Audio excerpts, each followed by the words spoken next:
हाँ विद्यार्थी देखें, जैसे अब ये कहा हमने फ्रेज के रूप में आपका फ्रेज के रूप में जो प्रेजेंट पार्टिसिपल है उसका प्रयोग करना। कैसे?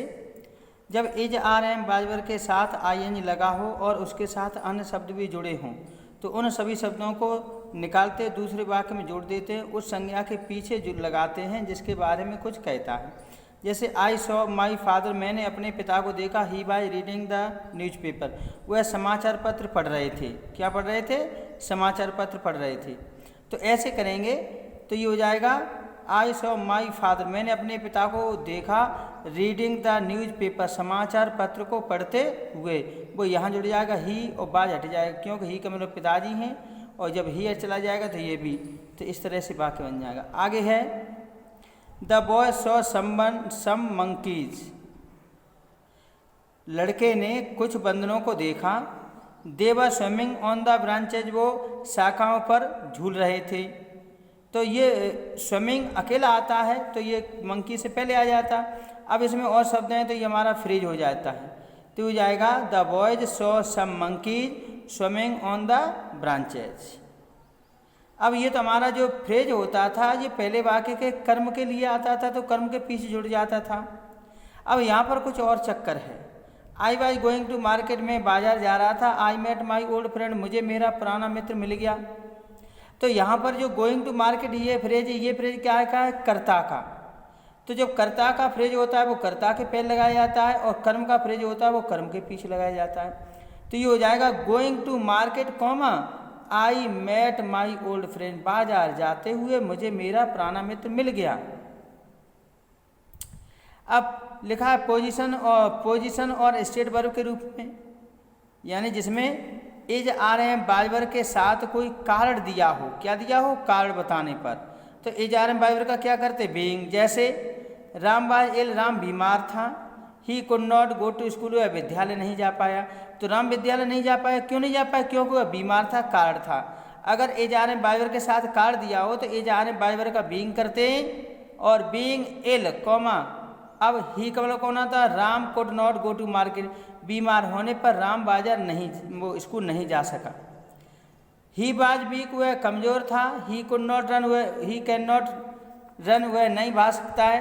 तो ध्यान रखना एक भाग पास्ट में हो तो दूसरा भी पास्ट में बनता है। तो यहाँ पर जो लिखा है कैन नॉट, तो कैन नॉट का हम यहाँ पर लिख देंगे कुड नॉट। क्या लिखेंगे बच्चियों? यहाँ पर लिखेंगे कुड, COULD। तो ये हो जाएगा आपका ही वाज वीक, वह कमज़ोर था, ही कुड नॉट रन, वह दौड़ नहीं पाया। तो being weak comma he could not run. अब इसमें देखो ये है, ये वाला थोड़ा अलग नियम है, आगे चलेगा। इट वाज संडे, रविवार था, I did not go to school, मैं विद्यालय नहीं गया। तो इसका मतलब होता है रविवार होने पर मैं विद्यालय नहीं गया। इसमें करता इट है, यहाँ पर आई। जब बाकियों करता अलग अलग हो तो उससे भी सरल है। इज आर एम बाइबल का बीइंग करेंगे, बीच में कॉमा लगाएं, पूरा हो जाएगा। It being Sunday comma I did not go to school.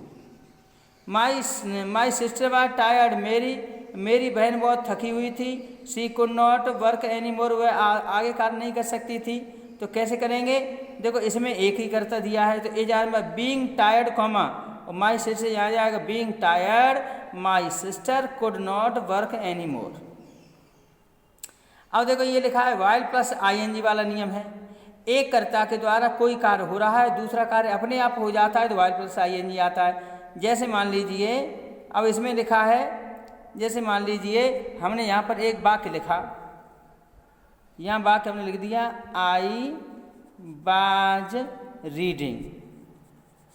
Reading, मैं पढ़ रहा था, और फिर लिख दिया मैंने आई स्लेप्ट, मैं सो गया। तो एक कार्य हो रहा है और दूसरे वाले वाक्य का कार्य अपने आप हो जाए तो क्या करेंगे? तो हम लगाएंगे वाइल। तो while reading comma I slept, यहाँ तो ही दिया है तो इसका वाक्य हो जाएगा एक वाक्य में कार्य हो रहा हो और दूसरे वाले वाक्य का कार्य अपने आप हो जाए तो वहाँ पर वाइल प्लस ING लगाते, ए जाने बाइबर को वाइल में बदलते, ये हो जाएगा वाइल रीडिंग, पढ़ते पढ़ते कॉमा आई स्लेप्ट, में सो गया। ये आपका प्रेजेंट पार्टिसिपल पूरी तरीके से हो गया है। अब प्रेजेंट पार्टिसिपल में एक इसका पैसिव रूप और आता है, वो आगे बताया जाएगा। आप इतना कर लें, लिख लें, नोट्स बना लें, पढ़ते रहें, चैनल को सब्सक्राइब कर दें और आगे भी महत्वपूर्ण आपको वीडियो मिलती रहेंगी। Okay, thank you.